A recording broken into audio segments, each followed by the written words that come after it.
আমি এখন দাঁড়িয়ে আছি ব্লু মস্কের সামনে।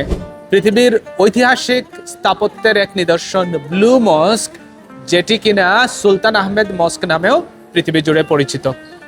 এই মসজিদের নির্মাণ কাজ মূলত করেছিলেন সুলতান আহমেদ। তার নামে সুলতান আহমেদ মস্ক অথবা পরবর্তীতে ব্লু মস্ক হিসেবে এর পরিচিতি লাভ করে।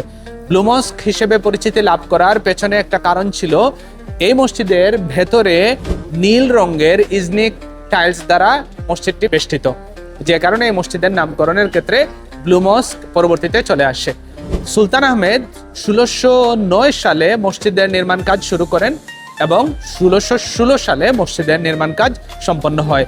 এই মসজিদের একটা অন্যতম বিশেষ বৈশিষ্ট্য হলো, এই মসজিদে আছে 6টি মিনার।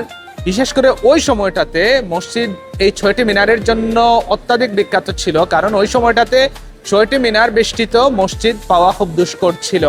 এবং মসজিদে আছে বিশাল গম্বুজ, আমার পেছনে হালকা হলেও দেখা যাচ্ছে মসজিদে আছে বিশাল গম্বুজ। এই মসজিদের আরো ভালো বৈশিষ্ট্য হলো, মসজিদটি ঠিক আয়া সোফিয়ার সামনাসামনি জায়গায় অবস্থিত।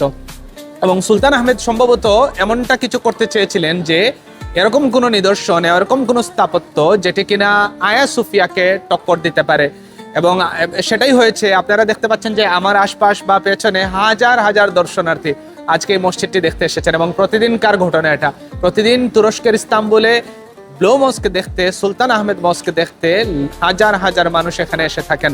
এবং কেন আসবেন না, কারণ এই মসজিদ শুধুমাত্র একটা ধর্মীয় জায়গা না, শুধুমাত্র নামাজের একটা জায়গা না, এমন একটা মসজিদ যেটা কিনা অটোমান সাম্রাজ্যের নিদর্শন, এমন একটা মসজিদ যেটা কিনা তুরস্ককে সারা পৃথিবীতে পরিচিত করেছে।